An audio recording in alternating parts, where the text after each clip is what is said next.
Greetings, beautiful viewers. This is Smitten, and first, let me tell you something about having a speech impediment. Sometimes it likes to ruin every recording you ever do in your life. Let me start that over. Greetings, beautiful viewers. This is Smitten, and welcome to episode 13 of Bronze League Bravehearts during the 100 episodes in 30 days event that we're running right now.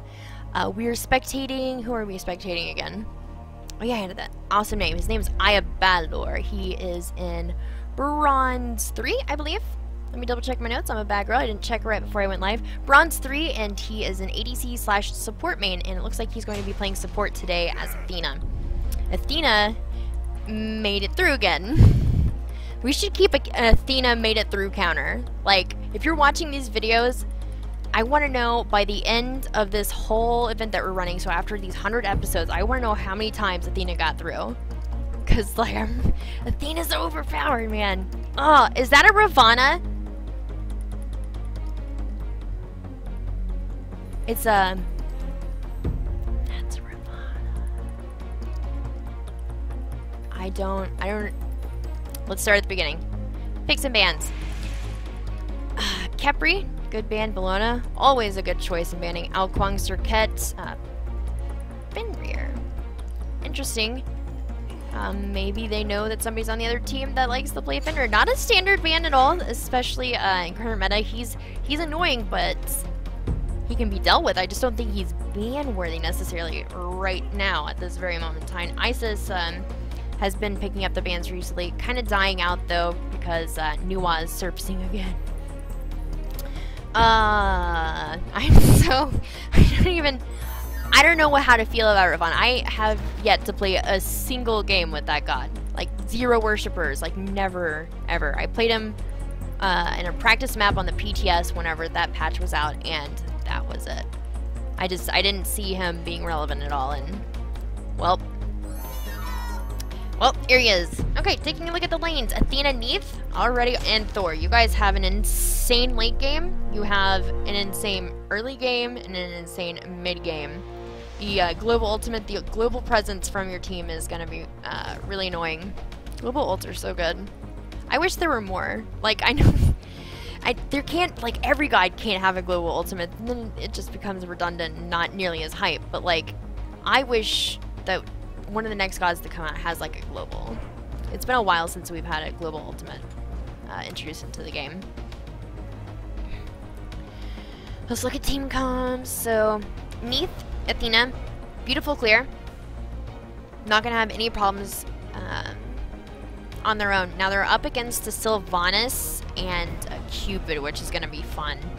Sylvanas and Cupid, they're gonna have mediocre push. Most of it's in the first couple minutes of the game is gonna be just, like, Sylvanas is gonna have to do a lot of it. I think I'm gonna give the first 2 minutes in dual lane to the red team over here. Our man, Ayabalor on the Athena. I love the recolor. I actually like that. This is probably one of my favorite recolors. It's just, it looks good, and it's looked like that since it came out. Who are our mids? Scylla versus Poseidon. I think Poseidon is annoying more than Scylla is annoying for the first 13 minutes until Scylla has Book of Thoth completed, which is like the pretty standard. That's like one of her like core items. Once that's finished, that's whenever she starts to become a real pain in the butt. But Poseidon is just annoying all the time. I hate Whirlpool. Like, that, I preach about it a lot because Poseidon's annoying. Oh my god. Did I snort? Oh, this is gonna be an amazing recording. It's gonna be so good. I can't wait to put this out on the internet. I can't wait. It's gonna be fantastic. Is that Odin jungle? That is an Odin jungle. Unless that's Chalk jungle. No, there's no way. Just don't... Wait, what? Please? I think Chalk may actually be jungling. Oh, that's more awkward than Ravon solo, I'm not gonna lie. It's way more awkward. Okay. The reason why I'm freaking out about Ravon right now is simply because he's not so great. until really late in the game, like past 35 minutes. That's about when he becomes relevant. He's like the super late game dominator. Especially if you get like chins on him, it's just stupid. And he's like super tanky and he's just like punching you, and like for 35 minutes you couldn't get used to him punching you or doing anything because he didn't do any damage, but like all of a sudden you're just like, what?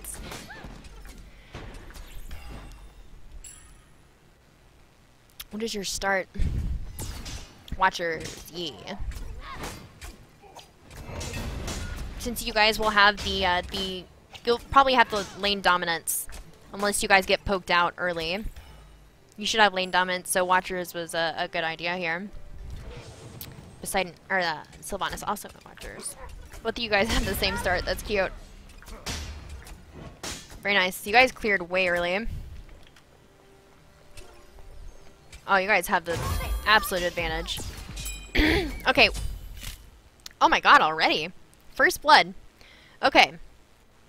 We are at a point where I can talk about something that I have yet to talk about in this game. Or, specifically for this role. We're going to talk about start for support. And, or start for duo lane. And why clearing as fast as humanly possible without wasting too much mana is super important. Okay, so you have 3 people to clear red, right?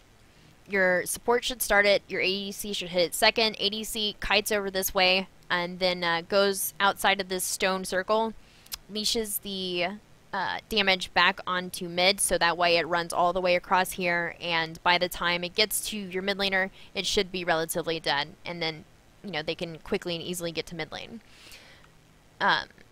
You guys have way more clear than these nerds.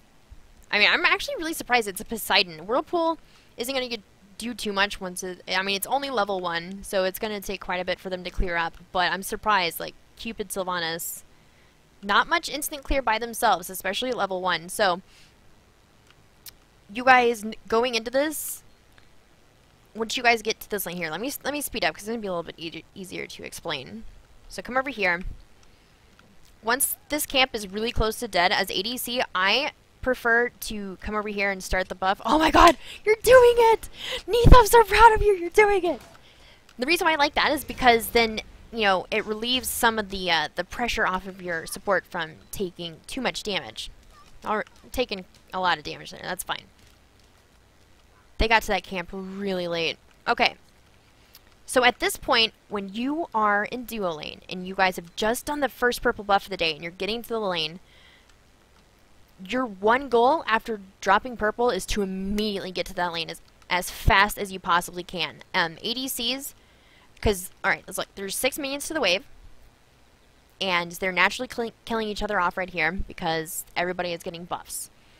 By the time that you cleared red buff and then purple buff, and then you round this corner right here, and it is very specific, and it happens every single game. Once you round this corner, your support is probably going to get to the first creep that dies before it dies. As an ADC, depending on how quickly you guys clear the buffs, you may miss out on the first one, but by the time this second minion dies here, you should hit level 2.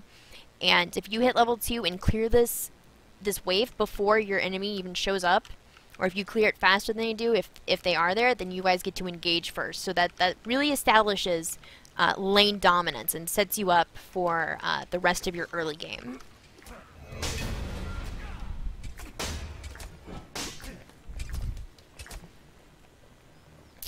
Alright, Athena, show me what you got. Very nice taunt. Oh, see?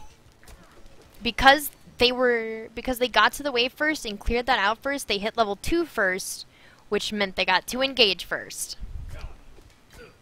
Picking up first blood nice and easy. Like clockwork.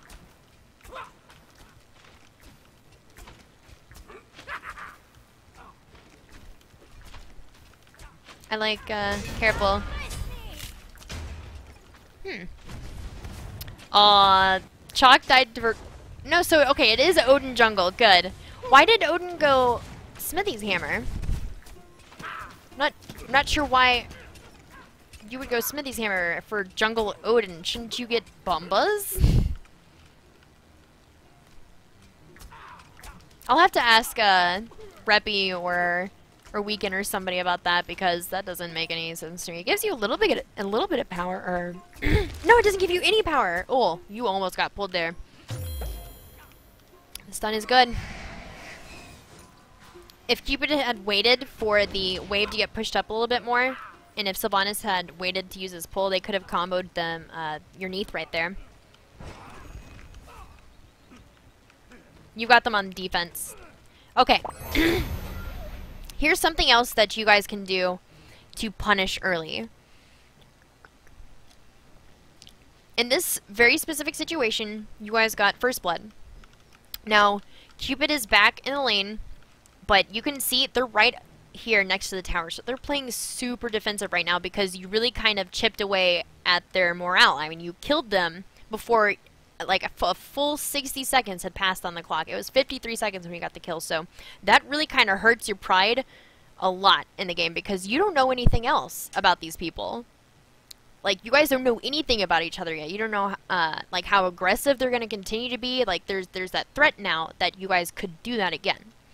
So because you've established that, and because they're being so defensive back, or I guess hesitant back here, you guys have total control of the lane. And what can we do with that? How can we take a situation in which we're already ahead and push it even further? We're going to talk about stalling the wave, or zoning your enemies out of the area in which to receive gold or experience from minions dying. So instead of clearing, instead of pushing, don't hit the minions at all. And they will meet up right here in the middle of the lane. And what you can do, because your minions will be right here. I mean, literally, here's your melee minions. And once they meet up, walk around to the enemy's archers and start to just stand right in front of it and stay right there. And then you can go left or right, pace, whatever it is you need to do. But what that does is saying you don't get to go past this point. You don't get to have any more gold or experience. And that's just a really small but really effective way to not only get into your enemy's head, but it also allows you to take your lead and push it just that much further.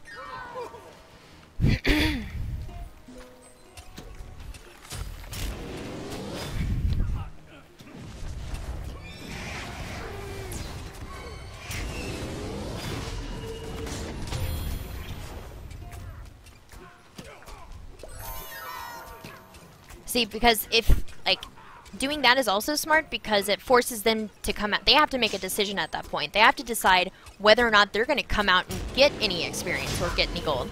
Oh, no. Why'd you die? Oh, no, no, no, no, no. Oh, no. I have Valor. All right. Not a big deal. Very, it's a basic mistake that happens to people, even in plat. Okay. Here's our... Wait, it's actually a little bit further after this. It's a really nice poke by Neath. Okay, you took one tower shot there, and that took out, like, a quarter of your health. Like, that actually looks like over a quarter of your health. And you're tanking the minion wave, unnecessarily. Dive in, 1 tower shot, 2 tower shots.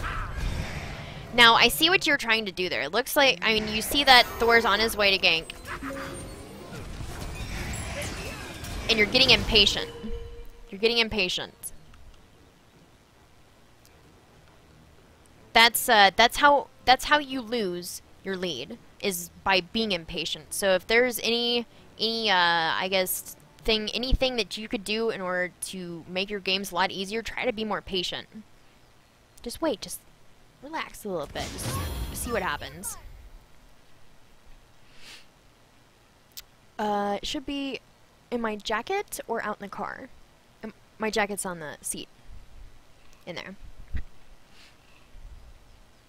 Anyway, sorry about that. So you're impatient. You're like, oh god, because I'm ADHD, dude. I know. I played ADC. I was an ADC main for a really, really long time, and I know that impatient feeling of like, just come out from underneath your tower already. Like, engage on me, engage on me. don't act on that feeling. Like, the fact that you have that feeling is fantastic, and if you want to keep that feeling of, like, God, I wish we could just fight, this is fun, I'm having fun, and, you know, I want to do more of that. Like, if you want to do more of that and then stay ahead, just be a little bit patient. In this situation, since they have a full minion wave coming up, and you guys are still only level 4, you guys are right at the tower's edge, and you're up against the Sylvanas.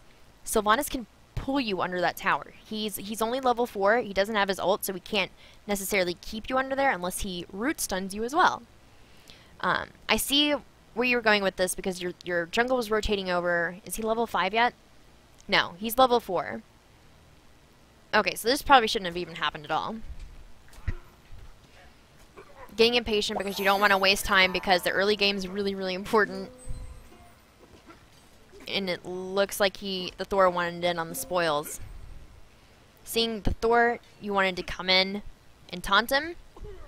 But that is a full wave of minions you're tanking. That's 3 archers. They're hitting you for like 20 a piece or something like that. Look at how much damage you're taking just in archers. And then you dashed in, so you used your escape. Did they get the kill? No. And he didn't even die. Oh, that's unfortunate, man. So yeah. If you're ahead, you gotta worry about staying ahead. I'm surprised your team is still there. Why is your team still there? Does Poseidon have Kraken?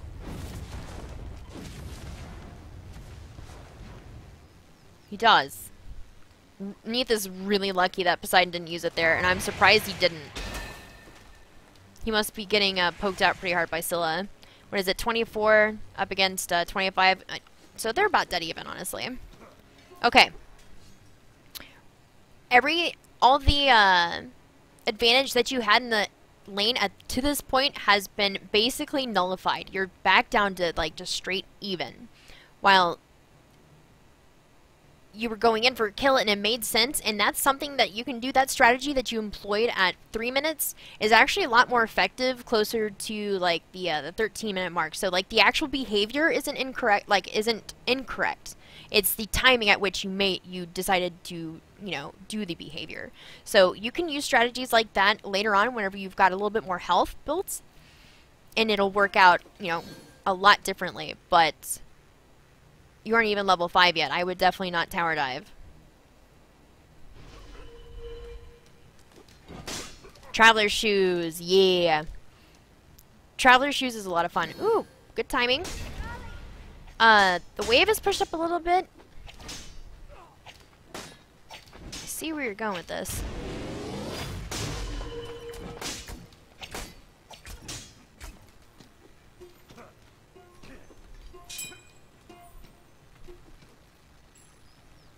Okay, not too bad. I mean, you did miss out on quite a bit there, but you cleared it before they cleared theirs, and that is important.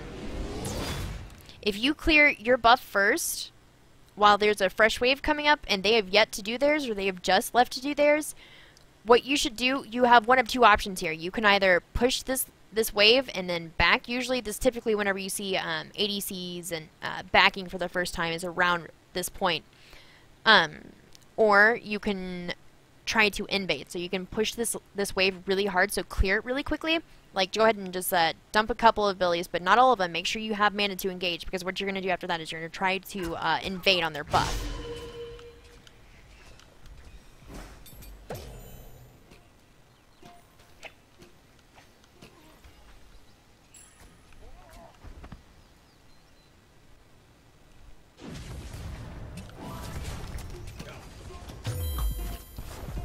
Alright, don't be up there. Oh my god. That was very nice. I think I saw Sylvanas backstep. I think he backstepped before he pulled her. I wonder if that's a common problem for people who are just learning how to play Smite, or just learning how to play MOBAs. Because I had the same problem whenever I first started. I used to, whenever I would walk forward to line up a skill shot, I would, right before I actually clicked to place the skill shot, I would back. I would take a step backwards, and it was really frustrating. I don't know why we are tagged on to Neat that whole time. Let's just put it in fast forward to see what happens. Alright, so minutes are coming up. Alright, he got both of them. Taunt, very nice. Poof, poof it! Oh no! Oh yeah! Oh, that was a beautiful ult! Oh my god! Right over the corner, man. That's impressive. That is a hard ult to hit. It is for me, at least. Every time I play Scylla, man, I always whiff those ults, and it's so embarrassing. Because, like, Scylla just banshee screams, "I'm a monster!" And then, like, when you don't hit it, you're just like, maybe not.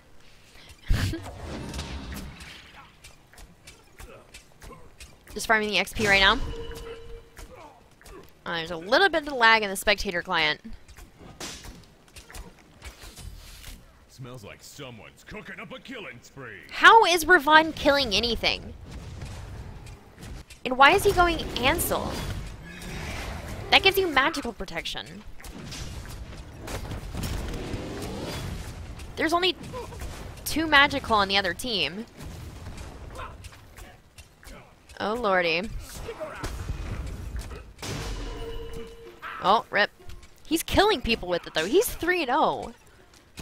Why? Come on, Chalk. Alright. No plays to be made over here. It looks like you guys are just farming. Kind of a waste of time. But I need the... Ooh, shredding. Sylvanas is getting angry.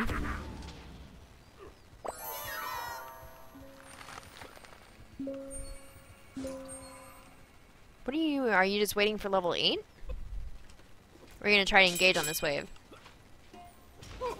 If you are at the minion advantage and you don't see anybody rotating over to hurt you, engage on it if you can. If you feel like your team can pull it off.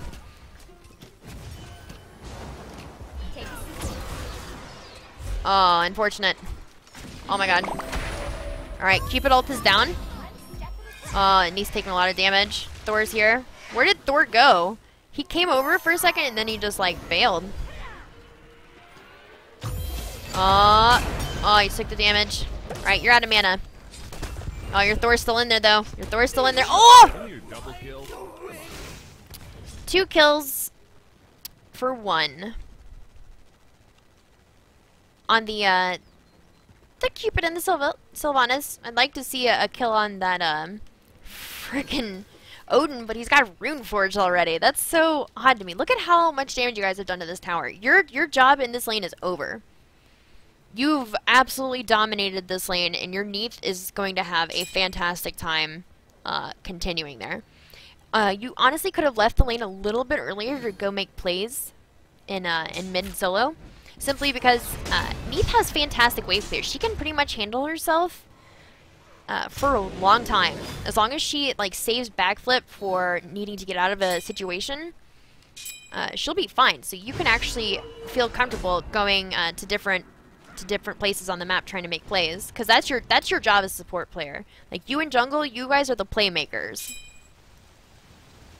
So you guys get to dictate and determine how quickly or how fast this game is going to go, or how fast paced you want it to be, or how slow paced.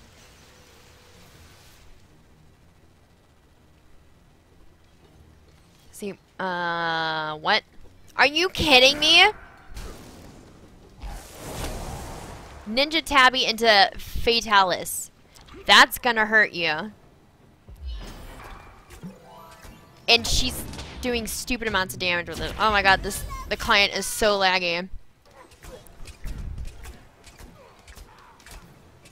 There it goes, and now it's not laggy. You have a mobile ward. Whenever you're a support player and you're rotating from lane to lane, be careful of the minions that you drag with you. Sometimes you'll aggro a minion and it will literally stick to you throughout the jungle.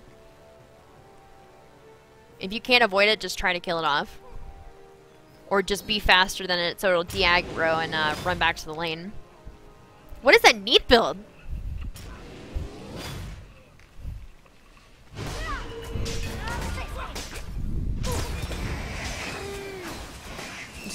she's landing all over spirit arrows. I can't even sit here and hate on her though. Like that, she'd be a lot more effective if she had any other item. But she's landing your skill shots and doing the damage. She has 20 physical power from items right now, and that's it. And it's 10 minutes in. You don't gotta be in. You don't like. I don't think I've seen you ulti to assist in kills. Oh, it's unfortunate. Everything was down.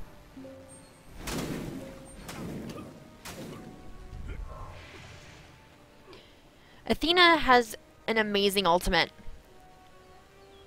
I love the ult. You can use your ult to assist one of your teammates who's getting like ganked. So say your solo laner is getting pushed out really hard, and you see like 2 people or 3 people over there, and your ult is available, and like your ADC is gonna be fine without you. Like teleport over to that lane and you can like help get him out. Just by providing the damage reduction, or the protections, whatever it is that you get from her ultimate. What protections, right? No, allied mitigation. So it does mitigate the damage. And plus you do a ton of damage whenever you come down on him, and it's like, it's enough to secure a kill. For sure. Just use it. If your ADC is okay, and you're not needed anywhere else on the map, like, use your ult. Every time it's up. Are you an ult hoarder? I think you might be an ult hoarder like me. Sometimes in Smite, I get, Oh wait, you're ulting! You're not an ult hoarder, look at you! Oh, why is he still here? Chalk's doing stuff!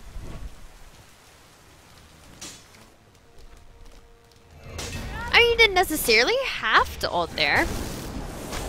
I see that you did want to defend this tower. It's taken quite a bit of damage.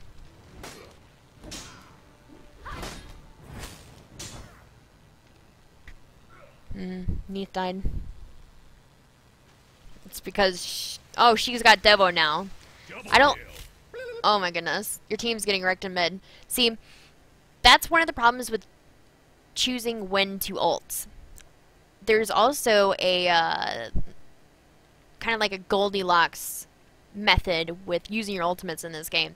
You know, you want to use it as often as humanly possible, but you don't want to use it so often that every time you need it, it's up. And sometimes you get into games where it's just like ult after ult after ult. It's just like you use it at the wrong time, and so like that sticks in your head and you're like, well, I don't want to do that again because I was awful, you know, I should wait and save it.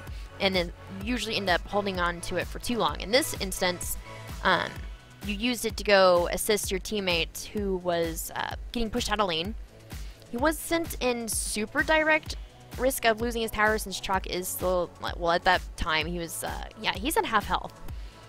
It'd be really risky for him to stay and push this tower to completion. I'm not saying that he wouldn't, but you'd just be losing a tier 1. Instead, because you decided to use your ult on that lane, you didn't have it for the engage that was happening here on mid with your Scylla and your Neat.